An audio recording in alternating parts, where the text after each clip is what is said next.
बिस्मिल्लाहिर्रहमानिर्रहीम। मैं हूं चौधरी मोहम्मद फराज। आप देख रहे हैं बॉटम लाइन। नाज़रीन, बलूचिस्तान में हालात दहशतगर्दी के हवाले से बहुत ख़राब हैं। 14 से 16 मकामात पर दहशतगर्दों ने मासूम शहरियों को निशाना बनाया। ये वो बलोच निहत्ते और मासूम लोग थे जिन्होंने जाम शहादत नोश किया। एक प्रोपेगेंडा जो फितनतुल हिंदुस्तान का प्रोपेगेंडा है, जो प्रॉक्सी चल रही है, यानी फितनतुल हिंदुस्तान बरास्ता अफ़गानिस्तान, वो पाकिस्तान के अंदर हमले तो कर रहा है, लेकिन इसके साथ ही हमें ये जानने की भी ज़रूरत है कि हिंदुस्तान सिर्फ़ और सिर्फ पाकिस्तान को प्रॉक्सीज़ के ज़रिए निशाना नहीं बना रहा, बल्कि एक प्रोपेगेंडा वॉरफेयर भी चला रहा है। और वो प्रोपेगेंडा वॉरफेयर ये है कि जैसे BLA और BLF अपनी ही हुकूमत यानी कि पाकिस्तान की हुकूमत के ख़िलाफ़ बलोच अवाम की रिप्रेजेंटेटिव है और बलोच अवाम पाकिस्तान की हुकूमत के ख़िलाफ़ उठ खड़े हुए हैं और यहाँ पे एक इंसर्जेंसी चल रही है। हमें ये देखना और सोचना चाहिए कि अगर खुदा न खास्ता ऐसी कोई बात होती तो ये जो इंटेलिजेंस बेस्ड ऑपरेशंस हैं ये क्यों हो रहे होते? फिर तो आपको अवाम नज़र आती हुकूमत के ख़िलाफ़ खड़ी हुई या खुदा न खास्ता सिक्योरिटी फोर्सेस के ख़िलाफ़ खड़ी हुई। ऐसा कोई मामला नहीं है, जबकि ये गिरोह छुपे हुए अपने हाइड आउट्स में हमले कर रहे होते हैं और इंटेलिजेंस बेस्ड ऑपरेशंस की नज़र हो जाते हैं। पाकिस्तान की बहादुर मुसल्लह अफवाज और सिक्योरिटी फोर्सेस ना तो अपनी जान के नजराने पेश करने में कोई दरेर करती हैं, ना ही इनको छोड़ती हैं। जहां नज़र आते हैं वहां इनको जहन्नुम रसीद कर दिया जाता है। ये सिचुएशन बहरहाल पाकिस्तान के ऊपर हमला तो हो रहा है और ये सिचुएशन ख़राब भी है। हम अपने प्रोग्राम में इस पर आज बात करेंगे। नाज़रीन, बलूचिस्तान की इस सिचुएशन के ऊपर बात करने के लिए हमें आज ज्वाइन किया है सादुल्लाह अख्तर साहब ने। ये अरब न्यूज़ के करस्पॉन्डेंट हैं। अपने शो में आपको वेलकम करते हैं। साद साहब, ये फरमाएं कि हाल ही में बलूचिस्तान में एक बड़ा मेजर किस्म का सिक्योरिटी फोर्सेस ने ऑपरेशन किया है जिसमें बहुत सारे दहशतगर्दों को जहन्नुम रसीद किया गया है। ये ऑपरेशन आप कैसे देखते हैं, कैसा रहा? और इसमें एक बड़ी अनफॉर्चुनेट चीज़ सामने आई, वो ये कि ये तमाम दहशतगर्द जो थे इन्होंने सॉफ्ट टारगेट्स यानी कि ख़वातीन, बच्चों और शहरियों को टारगेट किया। क्या कहेंगे आप? जी बिल्कुल। जो गुज़िश्ता 2 रोज़ से सूरत हाल थी कोयटा में और ख़ुसूसन पूरे बलूचिस्तान में, तो जिस प्लान के तहत वो आए थे, तो जो सिक्योरिटी फोर्सेस थी उनका जवाब भी एक उनको जो रिटेलिएशन फेस करनी पड़ी, वो भी टाइमली थी, स्विफ्ट थी। तो उसके साथ-साथ ये है कि जी बिल्कुल देखें, ये कोई पहली बार नहीं है।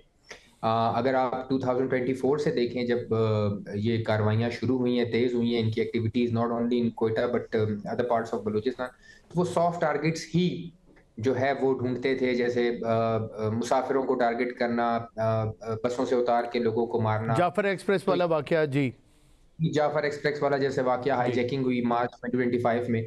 तो वो सॉफ्ट टारगेट्स जो है ना, वो हमेशा से ढूँढते रहे हैं। और जो सबसे इम्पोर्टेंट चीज़ ये है कि वो जो उन्होंने शो करना होता है, जैसे हुकूमत बलूचिस्तान, जो वज़ीर आला बलूचिस्तान है सरफराज बुगटी, वो हमेशा से ये कहते आए हैं कि इनकी जो अप्रोच होती है वो यही होती है कि वो आएँ और 10-15 मिनट जो है वो आएँ, अपनी वीडियोज़ बनाएँ और दिखाएँ कि जी हम फॉर एग्ज़ाम्पल किसी शहर पे या किसी एरिया पे हमने टेक ओवर कर लिया है। देन उसके बाद वो वहाँ से वापस पहाड़ों की तरफ चले जाते हैं। तो इस बार अब तक की जो सूरत-ए-हाल चल रही है कि सिक्योरिटी फोर्सेस जो हैं वो इस बार जो है उनका ताक़्क़ुब जो है वो, जिसे हम कहते हैं कि डीप डाउन इनसाइड जो है वो अभी तक कर रहे हैं। और अब भी इत्तलात ऐसी आ रही है कि जो मज़ीद दहशतगर्द हैं उनके जो है वो मारे जाने की इत्तलात हैं। तो इससे यही ज़ाहिर होता है कि सिक्योरिटी फोर्सेस की जानिब से इस बार जैसा उनकी तरफ से एक बड़े स्केल का हमला किया गया, तो सिक्योरिटी फोर्सेस ने यही कहा है कि उनको रिस्पॉन्स भी बड़ा ही मिलना चाहिए। ये आपने बड़ी अहम तरफ इशारा कर दिया। ये चेंज ऑफ स्ट्रेटजी नज़र आती है जो सिक्योरिटी फोर्सेस हैं उनकी तरफ से, और सिर्फ हमले को पसपा नहीं किया और वहीं पे इंगेज नहीं किया जहाँ पे वो आके मिले इन सिक्योरिटी फोर्सेस के साथ, या जहाँ पे वो टारगेट कर रहे थे उन सिविलियंस को। अगर मैं ठीक समझाऊं तो इस दफ़ा आप फरमा रहे हैं कि सिक्योरिटी फोर्सेस ने उनका बाकायदा ताक़ुब किया और उनके हाइड आउट्स पर जाके उनको न्यूट्रलाइज़ किया।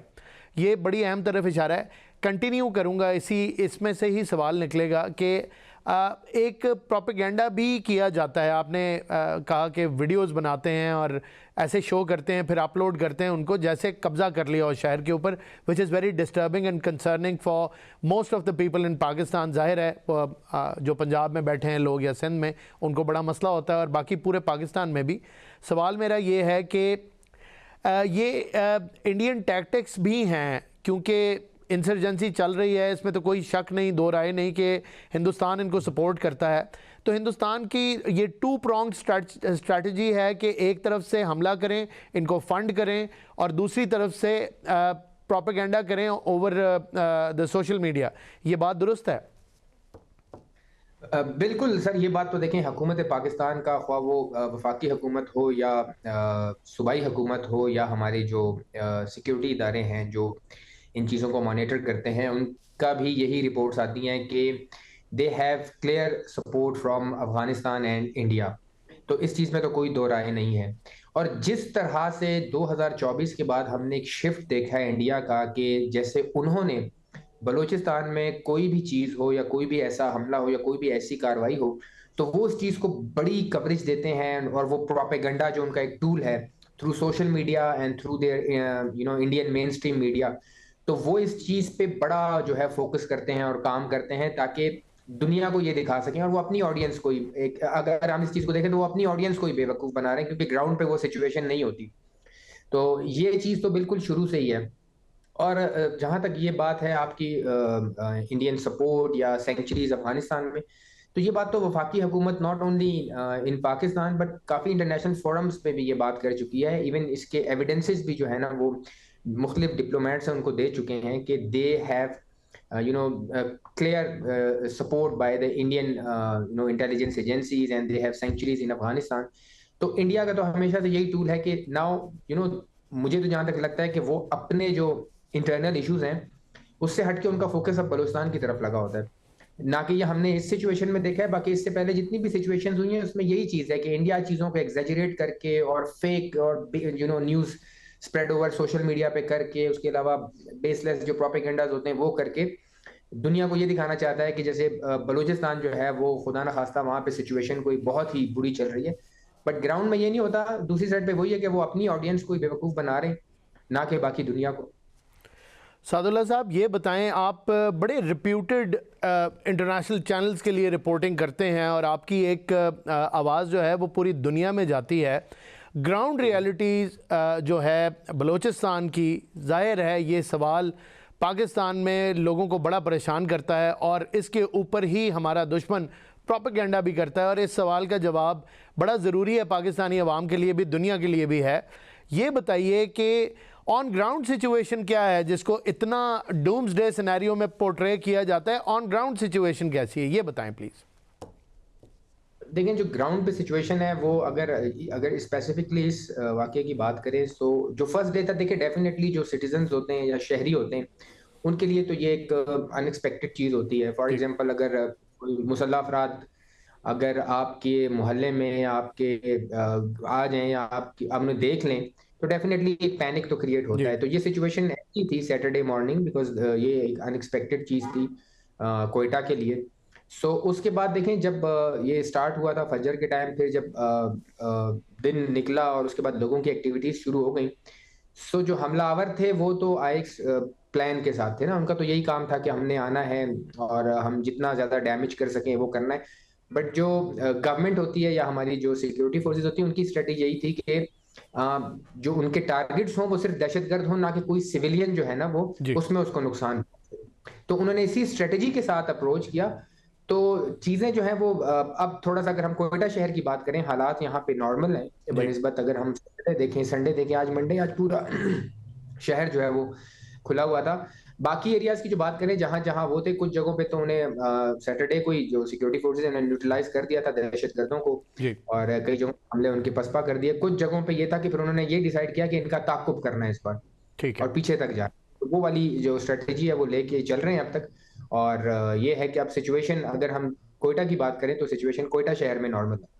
सादुल साहब, ये भी बताएं कि ये ड्राइव जो इस वक्त है, जाहिर है हमारी जो पाक आर्मी है उसने एक क्लियर पॉलिसी ली अफ़गानिस्तान के ऊपर। आप बेहतर जानते हैं, इस पर नज़र भी रखते हैं। ये पॉलिसी शिफ्ट के बाद जो एक्शंस हैं to deal with the Afghan nationals and to deal with the ख़वारिजीन्स एंड फितनतुल हिंदुस्तान, उसमें आप कैसे फ़र्क देखते हैं? पहले से अब का फ़र्क जो है उसके बारे में कुछ बात करें strategy wise. Sir strategy wise अगर हम देखें तो 2025 अगर हम देखें तो अगर बलूचिस्तान की बात करें अकॉर्डिंग टू गवर्नमेंट डाटा, जी तो तकरीबन कोई 90,000 प्लस ऑपरेशंस यहाँ पे किए गए हैं बलूचिस्तान में, जिसमें मतलब मुख्तलिफ बलूचिस्तान के डिस्ट्रिक्ट्स में आईपीओज कंडक्ट की गई, जिसमें तकरीबन कोई जो चीफ मिनिस्टर बलूचिस्तान है उन्होंने भी ये बारहा कहा है कि कोई 900 से ज़ायद दहशतगर्द जो हैं वो मारे गए हैं। तो ये क्लियरली एक चीज़ बताती है कि गवर्नमेंट ऑफ पाकिस्तान की जो अभी एक स्ट्रेटजी है या एक पॉलिसी है वो जो एक्सट्रीमिज्म है या टेररिज्म है उसके ऊपर बहुत ज़ीरो ही जो टॉलरेंस। है जी जीरो टॉलरेंस लेके वो चल रहे हैं जी कि किसी को भी बलूचिस्तान का या पाकिस्तान में जो है ना वो दहशतगर्दी या यहाँ का अमन खराब करने की इजाजत किसी को नहीं दी जाएगी। तो ये पॉलिसी इनकी 2025 में रही है, जिसमें इन्होंने मेजर अचीवमेंट्स भी जो है ना हासिल की हैं, ख्वाह वो जो आप अगर टीटीपी की बात करें या आप जी ये जो दूसरे टेररिस्ट हैं इनकी बात करें, जी तो इस पे तो काफी BLA और ज्यादा काम। BLF। जी जी जी और बीएलएफ जो इनके ऊपर जो है अभी उनकी स्ट्रेटजी बिल्कुल ये वाजे जो 2025 देखें तो ये नजर आ रहा है कि गवर्नमेंट ने जो है ये फैसला किया है कि अब इनके खिलाफ एक डिसाइसिव एक्शंस जो है वो हमने करने हैं, ताकि इस बलूचिस्तान को ख्वाह वो हमारे बॉर्डरिंग एरियाज हों या हमारा जो है सेंटर हो बलूचिस्तान का या इवन दूसरे प्रोविंसेस हो पाकिस्तान के, तो वहां पे अब इन चीजों को बिल्कुल बर्दाश्त नहीं किया जाएगा। कुछ ये भी हमने सुना, ये स्टेटिस्टिक्स भी आए चीफ मिनिस्टर बलूचिस्तान की तरफ से बड़ी तफसील के साथ, और पाक आर्मी ने भी इस पूरे प्रोसेस को सपोर्ट किया कि जो पुलिस है उसको इक्विप किया जाए, उसको उसके ऊपर पैसे खर्चे जाएं और डिस्ट्रिक्ट लेवल के ऊपर डिफरेंट एरियाज़ को आइडेंटिफाई करके बल्कि इवन हैंडेडली पूरे बलूचिस्तान के अंदर एक नया सिस्टम बनाया जाए, जिसमें ज़ाहिर है इस किस्म की ये जो दहशतगर्दी की एक्टिविटीज़ हैं उनको काउंटर करने के लिए उनको इक्विपमेंट भी दें और उनकी ट्रेनिंग भी करें। इसको आप कैसे देखते हैं? ये चीज़ें नज़र आती हैं आपको वहाँ पे होती हुई? ज़ाहिर है एक अनाउंस हुई हैं, तो क्या देखते हैं आप इसमें? सर ये अभी 2025 के देखें, अगर आप लास्ट में ही ना जो लेवीज फोर्स यहाँ पे होती थी, क्योंकि बलूचिस्तान में एक निज़म था कि जिसमें जो रूरल एरियाज हैं वहाँ पे जो ब्रिटिश दौर से एक लेवीज फोर्स उन्होंने इंट्रोड्यूस करवाई थी, तो वही चल रही थी। देन जो अर्बन एरियाज थे वहाँ पे पुलिस जो है वो लॉ एंड ऑर्डर की जो है वो रिस्पॉन्सिबल थी। तो गवर्नमेंट ऑफ बलूचिस्तान ने भी 2025 के एंड में ही गुज़िश्ता साल ही उन्होंने लेवीज को पुलिस में मर्ज कर दिया, because the chief minister was clear कि हमने यहाँ पे कोई ये चीज़ नहीं करनी कि जो हमारी जो लॉ इन्फोर्सिंग एजेंसीज हैं इनमें कैटेगरीज नहीं होनी चाहिए कि ए और बी एरियाज। पूरा बलूचिस्तान जो वो एक ही जो हमारा पॉलिसी है लॉ एंड ऑर्डर के हवाले से उसके मुताबिक जो है वो चलना चाहिए। तो ये मर्जर हुआ, मर्जर के बाद डेफिनेटली पुलिस को इसका मकसद यही था कि पुलिस की जो स्ट्रेंथ है उसको बढ़ाया जाए, इनकी कैपेबिलिटीज जो है उसमें इजाफा किया जाए। और अगर आप ये जो हफ्ते वाले दिन जो सैटरडे को जो सिचुएशन थी, सो नॉट ओनली ये वाला जो कोयटा शहर में मामला थे या बाकी डिस्ट्रिक्ट्स में भी इससे पहले भी पुलिस जो है वो हमेशा फर्स्ट रिस्पॉन्डर रही है और दे रिस्पॉन्डेड ब्रेवली। इन्होंने हमेशा टाइमली रिटेलिएट ये तो बड़ा इम्प्रेसिव, बड़ी इम्प्रेसिव किस्म की चीज़ बता रहे हैं आप। जी जी बिल्कुल सर, ये अभी इस वाकये में भी सीसीटीवी फुटेजेस आप देखें कि पुलिस जो है ना बाकायदा उनको जो है ना एक हार्श रिस्पांस दिया, जिसके बायस जो उनकी एक प्लानिंग थी कि वो थोड़ा सा आगे एक्सेस तक करेंगे या फॉर एग्जांपल शहर के मुख्तलिफ इलाकों में जाएंगे, तो फर्स्ट लाइन ऑफ डिफेंस थी और effective first line of defence बनी पुलिस बलूचिस्तान की। जी जी बिल्कुल सर, और पुलिस जो है वो not for this time but हमेशा पुलिस जो है वो हमेशा फर्स्ट रिस्पॉन्डर्स हैं और उनका रिस्पॉन्स भी बड़ा ब्रेव होता है। तो पुलिस की कैपेबिलिटीज को बढ़ाने पे ना सिर्फ ये गवर्नमेंट, इससे जो पिछली गवर्नमेंट्स भी थी उनकी यही तरजीह रही है कि बलूचिस्तान में जो पुलिसिंग है, जो पुलिस के जो हमारे सोल्जर्स हैं, एक तो उनका मोरल भी जो है वो हाई किया जाए, उनकी ट्रेनिंग्स को भी जो है ना वो एक्स्ट्रा ऑर्डिनरी किया जाए और उनको फैसिलिटेट भी किया जाए, ताकि जो उनकी जो एक वो है कह सकते हैं कि इस दहशतगर्दी के खिलाफ जो जंग है उसमें उनकी जो कैपेबिलिटीज हैं वो ज्यादा हों, ताकि वो अच्छा रिस्पांस दे सकें दहशतगर्दों को जब भी कोई ऐसी सिचुएशन हो। तो ये लेवीज और पुलिस का जो मर्जर है ये भी उसी की एक कड़ी है, जिससे डेफिनेटली इन फ्यूचर इसके रिजल्ट्स जो हैं वो अच्छे ही आएंगे। आपके पास क्या रिपोर्ट्स हैं? ज़ाहिर है हम जानते हैं, लेकिन मैं रीइटरेट करना चाहता हूं अपने नाजरीन के लिए, so that we are all encouraged, और सारे पाकिस्तानियों को ये पता चले कि हमारी सिक्योरिटी फोर्सेस किस लेवल पे जाके ऑपरेट कर रही हैं और कितना बड़ा फ़र्क पड़ा है। बलूचिस्तान कोई आसान इलाका नहीं, ये एक बहुत हार्ड एरिया है। ज़ाहिर है आप इसको कवर करते हैं, आप वहीं पे रहते हैं, तो आपको बहुत अच्छी तरह से आप एक्सप्लेन कर सकते हैं हमारे नाजरीन के लिए कितना इफ़ेक्टिव ऑपरेशन था। और प्रिपेयर्डनेस के बारे में थोड़ा सा हमारे नाजरीन को बताएं कि कितने प्रिपेयर्ड थी सिक्योरिटी फोर्सेस और आर्म्ड फोर्सेस किसी भी किस्म की इवेंचुअलिटी या अटैक के लिए, और जब ये हुआ तो अगर ये लेट होता तो क्या नुकसान ज़्यादा होता, और क्या ये टाइमली था और इफ़ेक्टिव था जिसकी वजह से यकीनन कुछ ना कुछ कीमती जानें भी बचाई गई होंगी और उनको न्यूट्रलाइज भी किया गया होगा, उनका ताक़ुब भी किया हो गया। इसके ऊपर ज़रा नज़र रोशनी डालें प्लीज़।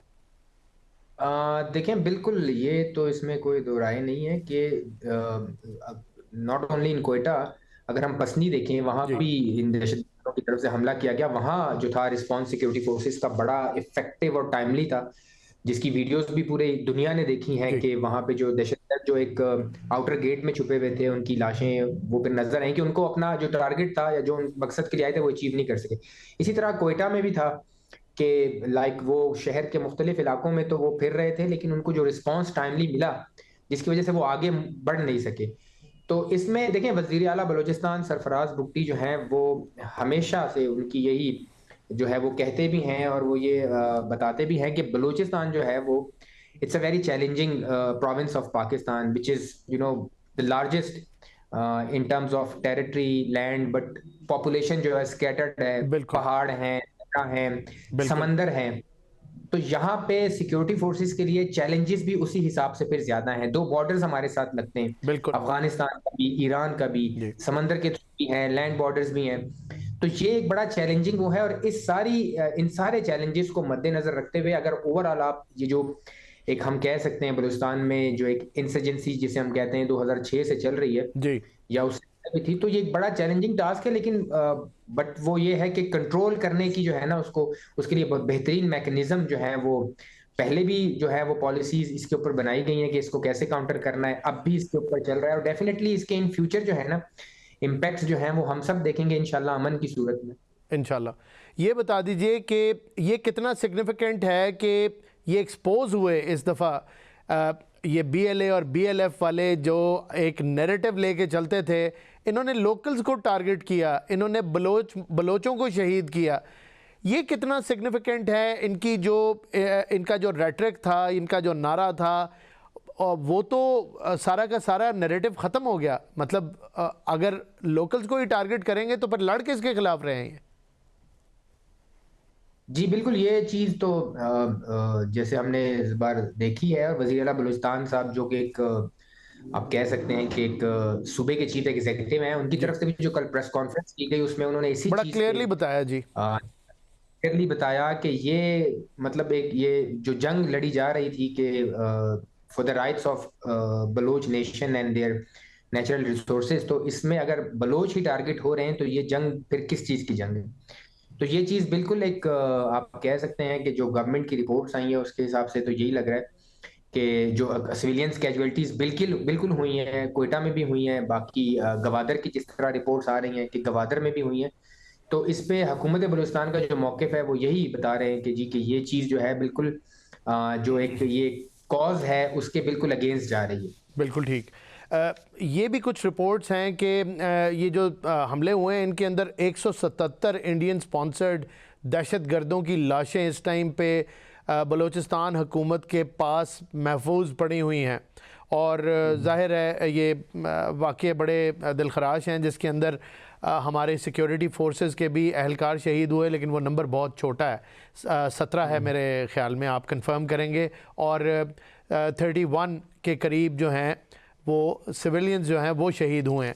तो ये कितना सिग्निफिकेंट है कि आम तौर पे ये दहशतगर्द इनकी लाशें वगैरह जो है ये पीछे नहीं वो रह जाती, और कोई अगर मर भी जाएं तो वो तो चलें जो ऑन द स्पॉट हो गए, लेकिन इतने बड़े बड़े हमले हुए, वो हमले पसपा भी हुए और वो लाशों की तादाद बहुत ज़्यादा है, 177 बहुत बड़ा नंबर है। ये कैसे देखते हैं आप?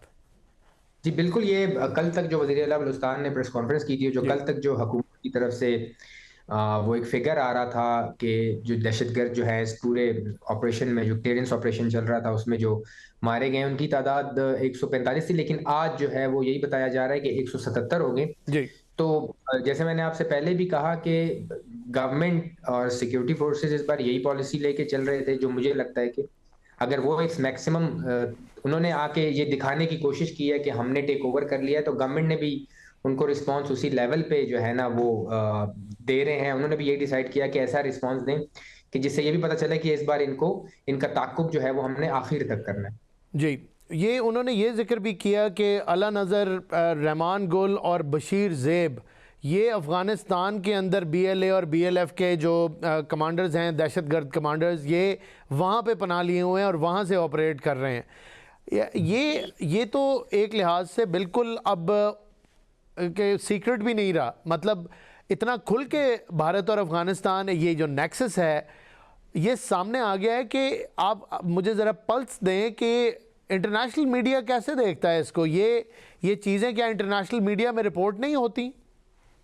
देखिए, इंटरनेशनल मीडिया पे तो हमेशा जो पाकिस्तान का एक मौक़िफ़ है, वो जो गवर्नमेंट का एक मौक़िफ़ होता है, उसे रिपोर्ट किया जाता है। जी कि गवर्नमेंट ऑफ पाकिस्तान जो है, वो हमेशा से यही कहती है और ये बताती है कि जी के अफ़गानिस्तान जो है, वो पाकिस्तान के ख़िलाफ़ जो पाकिस्तानी शहरियों के ख़िलाफ़ जो हमले करने वाले लोग हैं, उनकी सेंचुरीज़ है और ये जो इंडिया है, उनकी जानिब से उनकी फंडिंग होती है। तो ये जो चीज़ है या पाकिस्तान का एक मौक़िफ़ है, ये आज से नहीं है। ये अगर हम पिछली 2 गवर्नमेंट्स देखें या इवन हम 2008 से देखें, तो पाकिस्तान ये मौक़िफ़ इख्तियार किए हुए है और ये इस अब चीज़ से कितनी बिल्कुल तब्दीली आई है ये वेस्टर्न मीडिया की, जो जाहिर है एक कोई भी मीडिया होता है वो कहीं ना कहीं कुछ ना कुछ तो एक लाइन लेता है। तो आप क्या समझते हैं कि रिसेंटली जो पाकिस्तान की इंटरनेशनल लेवल के ऊपर गवर्नमेंट की भी, आर्म्ड फोर्सेस की भी बड़ी एक पजीराई हुई है, उसके बाद कितना नैरेटिव चेंज हुआ है इंटरनेशनल मीडिया का, या अभी तक वैसा ही है? नहीं सर, नैरेटिव अगर आप देखें, जितने भी इंटरनेशनल पब्लिकेशंस हैं, उन सब ने जो इवेंट्स हुए हैं, ख्वाह वो पाकिस्तान के हक में हुए हैं, ख्वाह वो पाकिस्तान के अंदर जो मामला हुए जो दहशतगर्दी की सूरत में है, वो सारे रिपोर्ट होते रहे हैं। और पाकिस्तान की जो गुज़िश्ता साल की अगर आप फॉरेन पॉलिसी देख लें या जी आप जो मई में वाक़यात हुए, जी उसके बाद जो पाकिस्तान का रिस्पॉन्स था इंडिया के खिलाफ जो एक जी जंग हुई, अम, मार्का हक जी मार का हक जो था, अगर आप वो देखें तो वो हम दुनिया ने जो इस चीज़ को माना है, वो इंटरनेशनल मीडिया ने रिपोर्ट किया है, तो तब उसको माना गया है। बिल्कुल तो इंटरनेशनल मीडिया पे जब चीज़ें रिपोर्ट हुई कि कैसे पाकिस्तान ने उसको रिस्पॉन्स किया इंडिया को, इंडिया का जो एग्रेशन था, तो वो इंटरनेशनल मीडिया ने जब उसको रिपोर्ट किया, उसके बाद ही सारी दुनिया ने माना और उसके बाद पाकिस्तान की तरफ जो है पूरी दुनिया का एक शिफ्ट हुआ और लोगों ने जो पाकिस्तान की तरफ एक जो हम कह सकते हैं कि उन्होंने पाकिस्तान को एक अपना एक इम्पॉर्टेंट स्ट्रेटेजिक पार्टनर के तौर पे जो है वो एक्सेप्ट करने का जो डिसाइड किया, तो ये चीज़ें हमारे सामने और ये सारी चीज़ें इंटरनेशनल मीडिया पे रिपोर्ट हुई हैं, जिसके बाद जो है दुनिया में ओपिनियन जो है उनका जो एक माइंडसेट है, वो माइंडसेट था, वो चेंज हुआ है। जी। सादुल्लाह साहब, हमसे बात करने का बहुत बहुत शुक्रिया। आपने बलूचिस्तान के ज़मीनी हक़ाइक़ हमारे नाज़रीन के साथ शेयर किए, ऑपरेशन के बारे में भी तफसीलात दी, इंटरनेशनल मीडिया पाकिस्तान के बारे में क्या सोचता है, नैरेटिव कितना चेंज हुआ है, पाकिस्तान को किस हद तक कामयाबी मिली है, जो कि कंसिडरेबल है, बहुत बड़ी कामयाबी मिली है। नाज़रीन, यहाँ वक्त हुआ एक शॉर्ट कमर्शियल ब्रेक का, कहीं मत जाइएगा।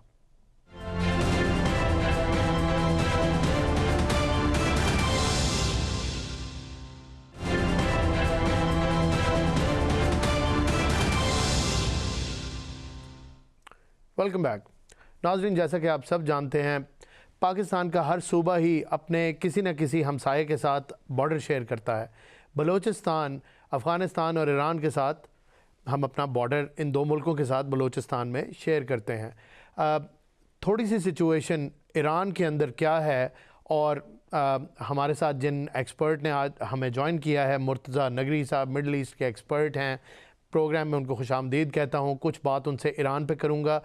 मुर्तज़ा साहब, ईरान के अंदर अभी लेटेस्ट सिचुएशन क्या है उसके बारे में कुछ कमेंट कीजिएगा। बहुत शुक्रिया, आपने मुझे प्रोग्राम में शामिल होने का मौका दिया।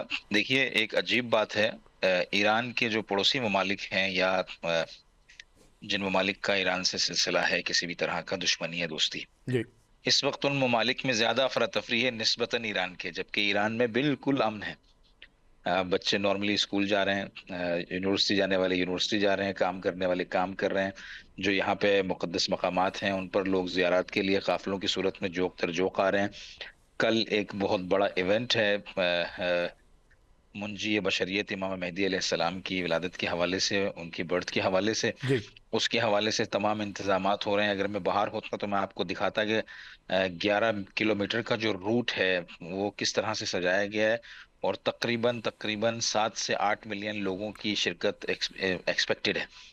तो ये सारी चीजें यहाँ पर बिल्कुल स्मूथ चल रही हैं, यानी 0% भी किसी की मूवमेंट से ये नहीं लगता कि कोई एक जंग की फिजा बनी हुई है या किसी खतरे का माहौल किसी तरह का मौजूद है।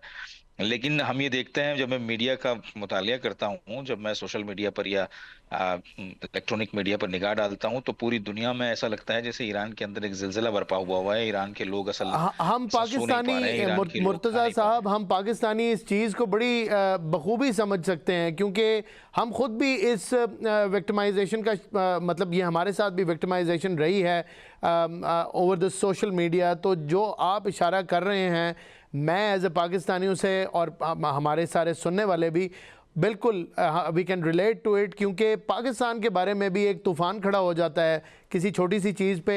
बलूचिस्तान के इशू पे भी आऊँगा, आपका कमेंट लूँगा, आप प्लीज़ अपनी बात को कंटिन्यू करें। मैं समझ रहा हूँ आप क्या कह रहे हैं। जी जी जी, बहुत अच्छी तरह से ये बात पाकिस्तानियों से अच्छी तरह कौन जान सकता है कि जो ममालिक जर्रा बराबर भी दुश्मन के सामने खड़े होने की सकत रखते हैं। दुनिया में दो तरह के मामला चल रहे हैं, या तो आप इस्तिकलाल के साथ, अपनी आज़ादी के साथ काम करेंगे, या फिर आप किसी न किसी के जेर तहत हिस्सा बनकर उनका काम करेंगे।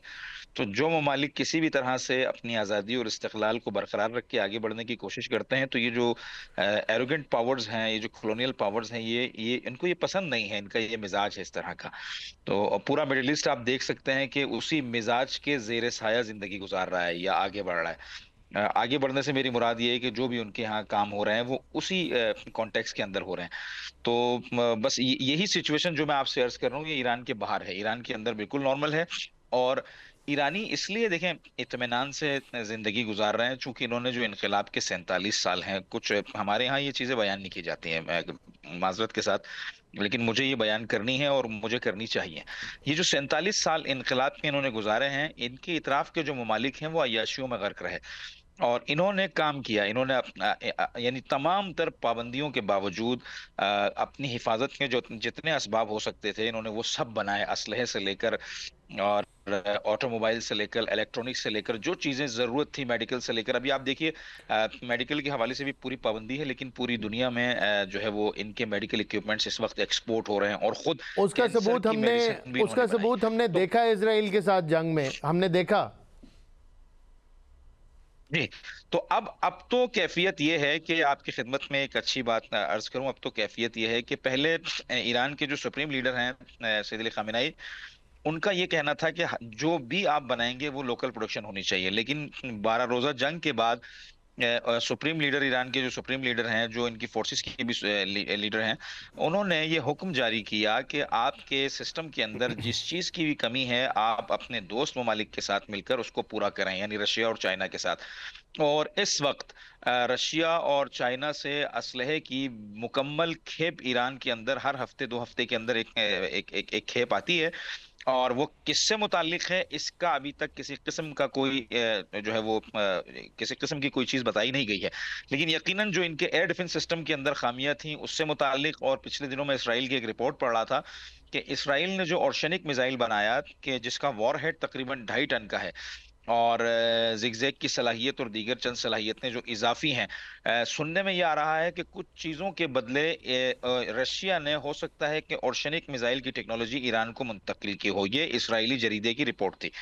तो ये सारा सिलसिला है। और दूसरी अहम तरीन बात जो इस वक्त जंगी माहौल बन रहा है, और आपने देखा होगा सोशल मीडिया के ऊपर और मीडिया के ऊपर एक तूफान बरपा है कि ईरान खत्म हो जाएगा, अमेरिका हमला कर देगा, ये कर देगा, वो कर देगा। इन सब चीजों का एक मुख्तसर जवाब आपकी खिदमत में दूंगा। यमन ने चंद महीने पहले ईरान का जो अमेरिकी बहरी बेड़ा मार कर इस खित्ते से भगाया, इन समंदरों से दूर किया, उसकी मिसाल पूरी दुनिया को पता है। और वो इतनी जिल्लत आमेज शिकस्त थी अमेरिका की कि अमेरिका एक लफ्ज उसके ऊपर यमन को नहीं बोल कह सका। और यमन के साथ, यानी यमनी हौसियों के साथ, जो खुद यमन के 30 या 35% एरिया के ऊपर मुसल्लत हैं, उनसे ये डील की कि हमारा तुम्हारे साथ कोई झगड़ा नहीं है, तुमने जो इसराइल के साथ करना है वो तुम अपनी तरफ से अंजाम दो, हमारे साथ तुम्हारा कोई मामला नहीं है। तो मैं ये समझता हूं कि हौसियों के पास जो वेपन है वो खुद ईरानियों का दिया हुआ है, थर्ड लेवल की जो टेक्नोलॉजी है उनको मुंतकिल की हुई है। जब वो यहां से उसे भगा सकते हैं उस तीसरे दर्जे की टेक्नोलॉजी के जरिए, तो ये बात रोज़े रोशन की तरह वाज़ेह है कि ईरान जो कि इस वक्त टेक्नोलॉजी, मिसाइल टेक्नोलॉजी के अंदर, ड्रोन टेक्नोलॉजी के अंदर दुनिया की लीडिंग नेशंस के अंदर आता है, वो यानी वो बतरीके औला अमरीकी बहरी बेड़ों को बुरी तरह से हिट कर सकता है। और दूसरी अहम तरीन बात, समंदर के अंदर ईरानियों ने माइंस लगा कर रखे हैं, जो इनकी हुदूद है, बड़ी बड़ी जो माइंस होती हैं वो जी। समुद्रों के अंदर फटती हैं और आने वाले आबदोजों को और बहरी बेड़ों को गर्क कर सकती हैं। उसके अलावा एक मिसाइल टेक्नोलॉजी जिसका ईरान ने अभी इंकिशाफ किया है, वो 2500 किलोमीटर की रेंज तक वो समंदर के अंदर जा सकती है, और वो खुसूसी तौर पर आबदोजों और बहरी बेड़ों के जरिए ही बनाई गई है। ये कुछ वजूहात ऐसी हैं जो अमेरिका तक पहुंची हैं। उसके बाद आपने देखा कि वो जो हफ्ते और डिले इतवार हो गया को अटैक की ऑपरेशन। बातें करने वाला जी। ट्रम्प था, जी, अब वो कह रहा है कि हम ईरान से मुज़ाकरात करेंगे और मामलात करेंगे। हालांकि अहम तरीन नुक्ता आप नोट फरमाइएगा, मुज़ाकरात अमेरिका करने के लिए तैयार है, लेकिन इसराइल ईरान के साथ मुज़ाकरात किसी तौर नहीं चाहता है। वो उसकी समझ ख्वाहिश आती ये है, कि वो जाहिर ईरान है को, उसके मिलिट्री इंटरेस्ट हैं, और वो जाहिर है रजीम चेंज का उसका एक ख्वाब और उसकी जो वो है काविश है, उसमें आप लोगों के जितने भी हथियार हैं वो निशाने पे हैं, वो तो समझ आती है। अगर मुझे इजाज़त दें एक तो नुक्ता मेरा ऐड कर लीजिएगा जी काइंडली, जी प्लीज़ करें। सिर्फ एक नुक्ता ऐड कर करें दीजिएगा। करें करें। देखिए, मैं तो पाकिस्तान से हूं, मैं ईरान से नहीं हूं, जी पहली बात। दूसरी जी बात, मैं स्टडीज के लिए आया हूं। जी दूसरी बात, देखिए, इसराइल रिजीम चेंज नहीं चाहता है, यही मैं पाकिस्तान के हर फर्द को समझाना चाह रहा हूं, और बलूचिस्तान पर भी इसीलिए आपको लिंक करूंगा यहीं से। जी इसराइल रिजीम चेंज नहीं चाहता है। देखिए, अगर रिजीम चेंज होती है, जी और रिजीम चेंज होने की सूरत में हतमन अमेरिका को ईरानी एसेट्स छोड़ने पड़ेंगे। तो एक इम्कान, कल मैं अमेरिकन एक रिटायर्ड कर्नल मैकग्रोवर का इंटरव्यू पढ़ रहा था, डोगलास मैकग्रोवर का। जी वो ये कहते हैं कि अगर ईरान के अंदर रिजीम चेंज होती है, तो अमेरिका को हतमन ईरान का जो फंसा हुआ पैसा है, जो कि कई बिलियंस के अंदर है, उसे छोड़ना पड़ेगा। और मुमकिन है कि ईरान तरक्की कर जाए और इस खित्ते के अंदर मजीद पहले से ज्यादा स्टैब्लिश होकर सामने आए। इसलिए इसराइल चाहता है कि ईरान के अंदर रिजीम चेंज नहीं हो, बल्कि ईरान के चंद टुकड़े हों, जिसके अंदर बलूचिस्तान भी एक टुकड़ा बनेगा, और पाकिस्तानी और ईरानी बलूचिस्तान को मिलाकर इस खित्ते के लिए और उस खित्ते के लिए एक नया इसराइल बनाया जाएगा, मिनी इसराइल, जो कि पाकिस्तान के लिए भी एक अजाब बन जाए और इस तरफ के खित्ते के लिए भी अजाब बन जाए, और इसराइल और इंडिया की एक मिक्स प्रॉक्सी बन जाए। ये असल मसला ये है। आपने बड़ी खूबी से इस तरफ इशारा किया। ये बता दें कि ईरान के अंदर इकोनॉमिक क्राइसिस जो है वो एक बड़ी रियल थ्रेट है। ज़ाहिर है सैंक्शंस लगी हुई हैं ईरान के ऊपर, ट्रेड नहीं हो पा रही, और अमेरिका जो है वो मेक श्योर कर रहा है कि वो इसी पोजीशन में रहे, इसी इकोनॉमिक कंडीशन में रहे, जिसके ऊपर लोगों की भी, इरानियंस की रिजेंटमेंट भी थी। उन्होंने एहतजाज भी किया, उसको हुकूमत ने एक्नॉलेज भी किया कि एहतजाज बनता है उनका इस सिलसिले में। वो सिचुएशन क्या है, नंबर वन। और नंबर टू, जो इजरायली थ्रेट है उसको अब कैसे देखते हैं? अमेरिका को तो समझ आ गई, इजराइल को समझ आसानी से नहीं आती, उसकी क्या पोजीशन है, बस ये बता दीजिए। इसराइली थ्रेट, ठीक है, सिर्फ थोड़ा सा मुझे मौका दीजिएगा, मुझे इकोनॉमिक सिचुएशन समझानी है। अगर मैं एक लाइन में बताऊंगा तो ना बात आप तक हल होगी ना नाजरीन तक। देखिए, ईरान के अंदर एक मसला ये था कि ईरान तमाम जो अजनास बाहर से आती थी, उनको जो कंपनियां खरीदती थी, उनको $, 500% डिस्काउंट पर देता था। बात समझ रहे मेरी? जी मिसाल के तौर पर मैं आपको एक मिसाल देता हूं। अगर इस वक्त डॉलर की कीमत 1,40,000 पर डॉलर तुमान है, 1,40,000 तुमान, तो ईरान में जो कंपनियां बाहर से खाम माल लाकर यहां प्रोडक्शन करती थी, उनको 28,000 तुमान का $1 मिलता था। और नतीजा ये होता था कि वो कंपनीज बाज औकात माल कम लाती थी, डॉलर बचाती थी। बाज औकात जो माल लाती थी, यहाँ उनकी प्रोडक्शन होती थी, फिर वो स्मगलिंग, उसको बड़े बड़े माफियाज जो हैं वो स्मगल करते थे जो नेबरिंग कंट्रीज हैं, फॉर एग्जांपल इराक, कुछ पाकिस्तान, कुछ तुर्की, कुछ अफगानिस्तान। वहां स्मगल होता था डबल रेट के अंदर, तो वो कंपनियां अपना प्रॉफिट डबल कर रही थी। उसका बराह रास्त असर अवाम के दस्तरखान पर नहीं पड़ रहा था। तो और डॉलर का रेट मजीद बढ़ता जा रहा था। तो ईरान के अंदर एक इकोनॉमिक सर्जरी की गई कंप्लीट, एक इकोनॉमिक बाईपास किया गया। वो ये कि डॉलर जिसे भी चाहिए, चाहे वो किसी कंपनी ने लेना हो या किसी आम आदमी ने लेना हो, मसलन 1,40,000 तमन का $1 उसे मिलेगा। अब उसने जो खाम माल लाना है वो लाएगा। तो इसका नतीजा क्या हुआ, ये जो बीच में गैप आया उसमें ये हुआ कि वो खाम माल जो कंपनियां बाहर से 500% डिस्काउंट पे ला रही थी, वो फुल रेट पे लाने लगी। तो यकीनन तेल के रेट भी 3 से 4 गुना बढ़ गए। यानी अगर 50 रुपए का तेल है एक तो वो क्राइसिस 200 बन रुपए का गया। हो गया। मैं आपकी बात मूर्ख समझ के रेट। जी जी। अच्छा, ईरान ने किया क्या, वो जो डॉलर वहां पे कट किया, वो जो पूरी कीमत में डॉलर दिया, उसको लोगों के अकाउंट्स में बराह रास्त मुंतकिल करना शुरू कर दिया ताकि उनकी कुव्वत खरीद बढ़े। अच्छा, ये सारा प्रोसेस 6 से 8 महीने लेगा सेटल डाउन होने में, कि बाहर से चीजें आए, लोगों के अकाउंट तक प्रॉपर पैसे जाएं और ये सिलसिला, ये एक सर्कल बन जाए। और लोग और ईरान ने क्या किया, जितने पैसे ईरानियों को दिए जाएंगे, ईरानी पाबंद होंगे उससे लोकल प्रोडक्ट खरीदें, बाहर की कोई ठीक। प्रोडक्ट वो नहीं खरीद सकते हैं। तो उन्होंने एक सर्किल बनाया जिससे मुल्क में एक सेल्फ इकोनॉमिक जो सस्टेनिंग, पहिया है जी और करप्शन बिल्कुल। की जो कैफियत है, जी जी जी, वो चल सके और बेहतर हो सके। तो इस दौरान वो जो कारोबारी थे, ताजिर थे, उन्होंने एहतजाज किया कि भाई हम इस महंगाई में हमारा बाजार खत्म हो रहा है, हम नहीं कर सकते।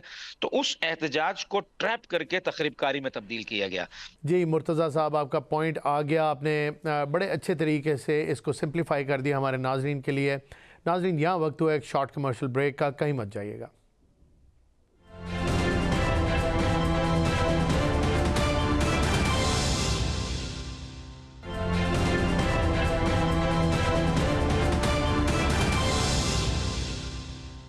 Welcome back. नाजरीन, कुछ बात करेंगे क्रिकेट की। पाकिस्तान की हुकूमत ने एक बड़ा ही अहम फ़ैसला किया है और वो फ़ैसला ये है कि T20 वर्ल्ड कप में पाकिस्तान की टीम भारत के ख़िलाफ़ अपना मैच नहीं खेलेगी। पाकिस्तान बांग्लादेश के साथ सॉलिडारिटी का इजहार करेगा और जो ज़्यादती बांग्लादेश की क्रिकेट टीम के साथ हुई, जो भारत ने की, उसको एक्नॉलेज करते हुए पाकिस्तान भारत के साथ इस T20 वर्ल्ड कप में अपना मैच नहीं खेलेगा। इस मौजू पे बात करने के लिए हमें ज्वाइन किया है पाकिस्तान के फॉर्मर ओपनर यासिर हमीद साहब ने। उनको प्रोग्राम में खुशामदीद कहते हैं। यासिर, आप इस पाकिस्तान के फ़ैसले को कैसे देखते हैं? हम लोग इंडिया से मैच नहीं खेलेंगे, क्या कहेंगे आप? जी बिल्कुल, दैट वाज ऑन कार्ड्स।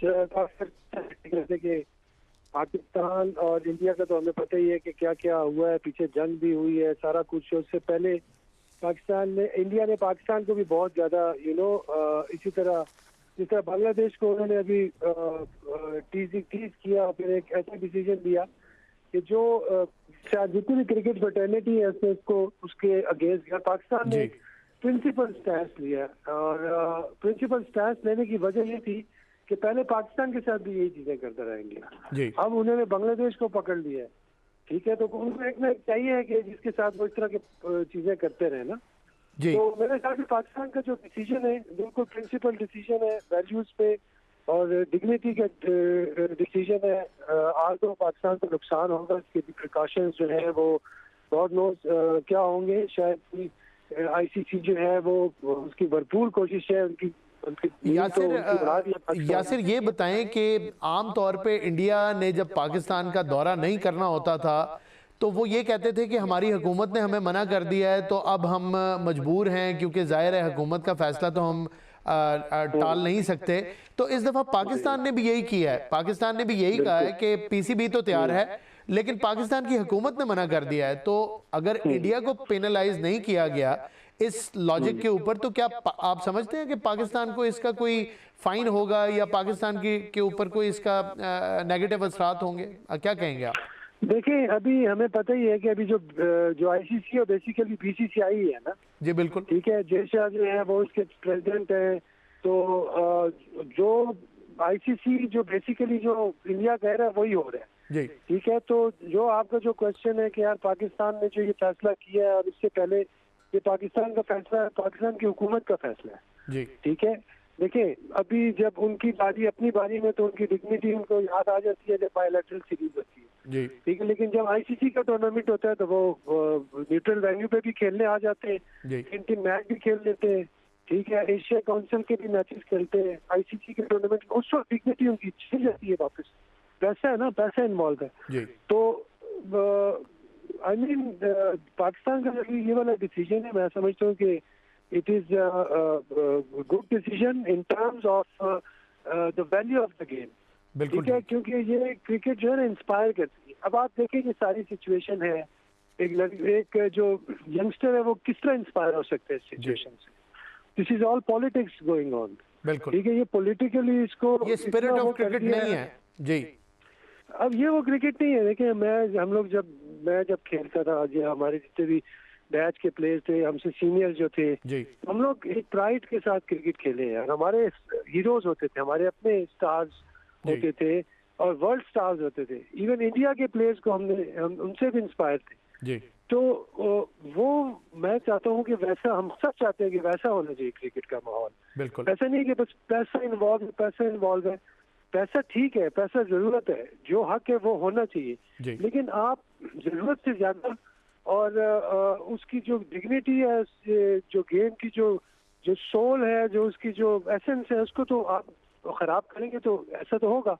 ठीक है, हम देखते रहे यार, इंडिया ने पैसे को तरजीह दी हमेशा। ठीक है, हर इवेंट में, हर जगह पे। अब लास्ट चैंपियन ट्रॉफी में उन्होंने क्या किया, पाकिस्तान में है।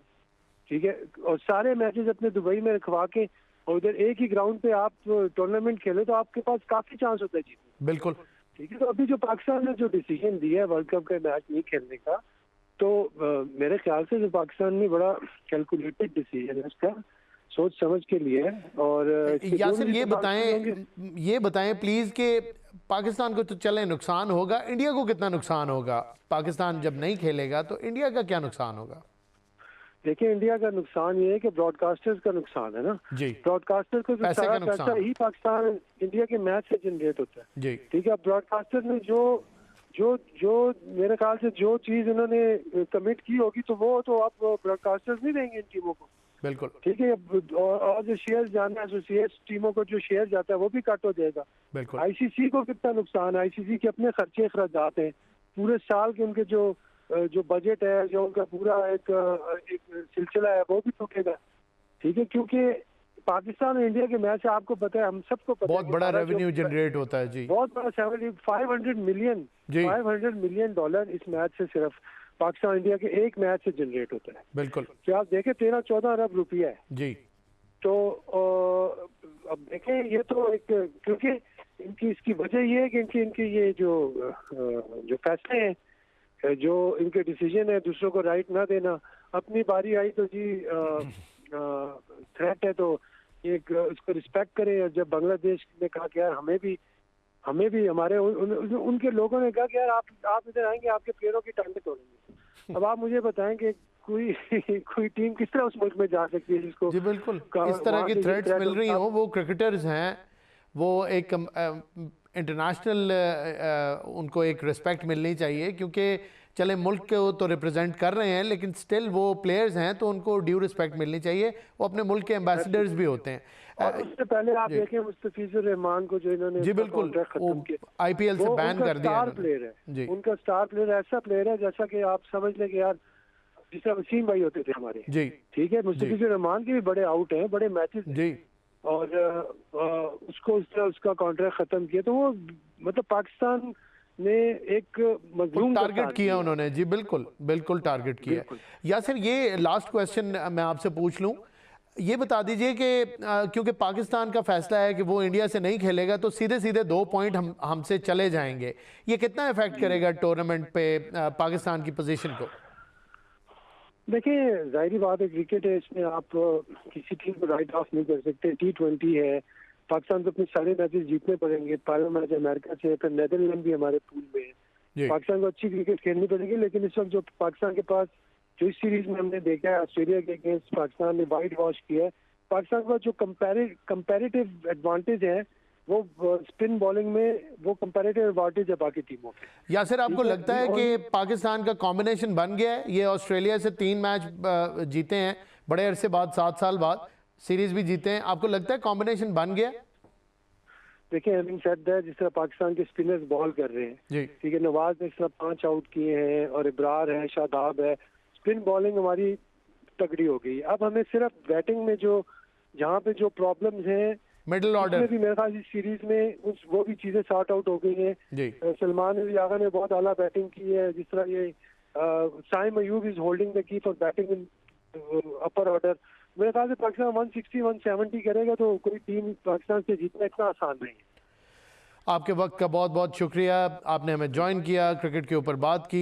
यहाँ प्रोग्राम का वक्त भी ख़त्म हो गया, कल आपकी खिदमत में फिर हाजिर होंगे। मैं इजाज़त दीजिए, अल्लाह हाफ़िज़।